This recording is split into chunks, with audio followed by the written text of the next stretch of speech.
stop. You just hit the button, stop. Okay, we're gonna do another fun project, kind of a transition one while everybody finishes up, catches up, okay? How did you guys feel about the Kandinsky? I liked it. It was good. Did you like that kind of the guesswork was taken out of it for you? Yeah. Some did, some didn't. Well, this is gonna be kind of along those same lines. We're gonna call these our monster roll projects. Your finished project is gonna be on a big piece of watercolor paper. We are gonna do a practice activity on smaller watercolor paper, mostly just because you're working with ink, which is something that you have only done in black and white so far. So I'm introducing color, okay? I'll lay out some new brushes for you guys to use too. This is your key, your matrix for your dice rolling activity. This is going to dictate what your monster looks like. So that's why it's called a monster roll. You're all gonna roll the dice 6 times. Whether you choose to roll all 6 at once and we just 1, 2, 3, 4, 5, 6 number your dice, or you wanna roll one at a time. So what I mean is you can shake the cup and roll them all and we'll just go down the row, or you can choose to roll one at a time all by itself.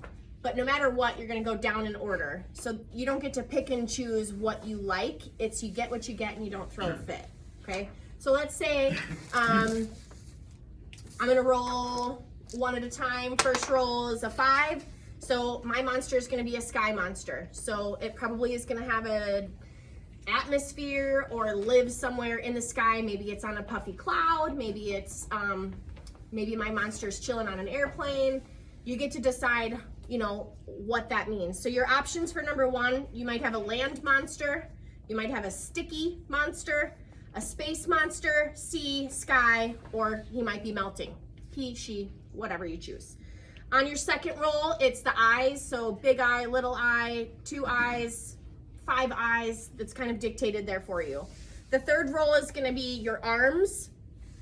Your fourth roll will be your feet / legs, depending on how you want to put that together. Your fifth roll is going to be your horns. So monsters have horns. Some have one, some have multiple, some are small, some are big. And then the last roll is going to be the mouth. So it's going to dictate what your mouth is doing, open, closed, teeth, tongue out, etc. So these are intended to be kind of funky, all right? Once you get your rolls done, you get to keep this piece of paper. So we're gonna mark right on it with a highlighter. That way you'll be able to refer back to it. Once you've done your rolling activity, which I only have 1 set of dice, so we'll have to kind of take turns with that a little bit. You're gonna do a practice activity. The practice activity is gonna be with the colored ink. A couple of things. So ink works a lot like watercolor, okay? In a sense that you can use water to thin it out, make it more transparent, or you can leave it as, let's say, opaque as it is in the tube. You're still gonna see the paper through it a little bit. The more you layer it, the darker the colors are gonna get.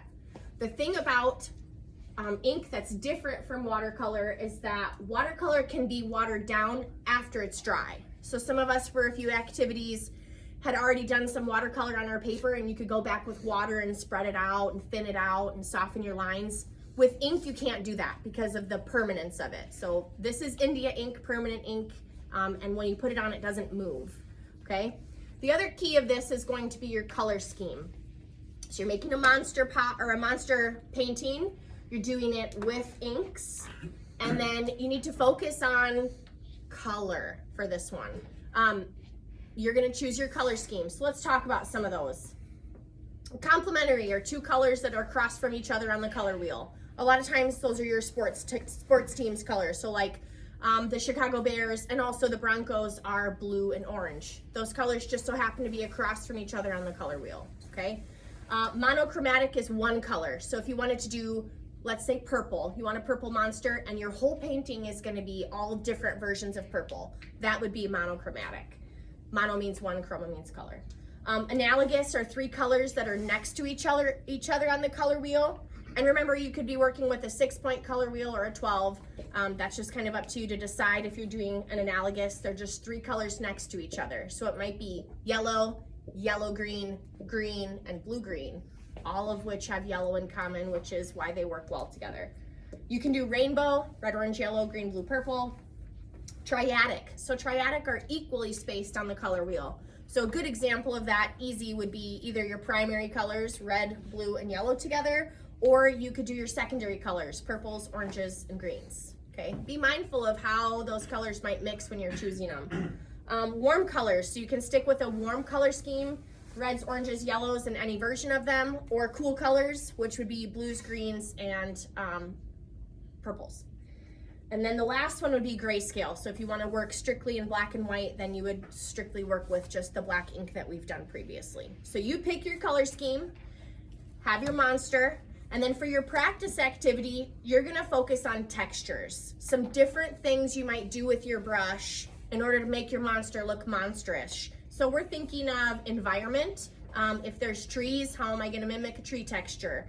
If it's in the clouds, how do I make it look like clouds? If it's in outer space, how do I give it that galaxy feel?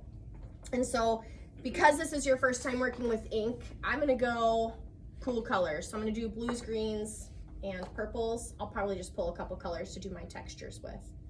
A little bit goes a long way, so I barely put a pea-sized drop in there, keeping in mind you're gonna use this a little bit like watercolor, so adding water to it to thin it out and make it stretch and last longer. You can always get more, but once you take it out, you can't put it back. So just a little bit at a time is the key. And so I'll just grab a couple blues and a couple of greens. Do you guys remember back when we did our ink and watercolor overlay, how we did our practice activity for that one was brush control? I want you to think about that while you're doing this activity, playing around with how much pressure you're putting behind your brush, keeping in mind that if you want steady straight lines, your movement is coming from your elbow, right? Your whole arm moves, not your wrist. And the differences of what types of shapes and lines those are gonna give you. So I rolled a sky monster. Let's say I want to try to mimic some clouds. I might take a little bit of blue using the white of my paper. So I probably want it pretty watery. You can control how much color you put in there. You can also control how light it is by adding water, okay? And then to me, in my mind, the types of clouds I have are the big billowy ones. So I might go in with my paintbrush and start with nice, thin, billowy, overlapping shapes. And then I'm gonna, oh, that's not my water cup. Then I'm gonna round them out a little bit on the bottom. Okay, and then I might fill that in with a lighter version or a different version of that same color. So kind of playing around with, again, as I'm painting, I can kind of billow my brush a little bit, so making nice big circles, different versions of color. You can kind of see a cloud starting to form, right? I want you to practice at least 15 different textural moments on your paper. So that was one for me. Another one might be, maybe I'm thinking of the texture of my monster's fur, and I want it to be kind of spiky. So I just picked a different color. I can play around with maybe some spikes of fur. Does it look fur-like? Do I want it lighter or darker?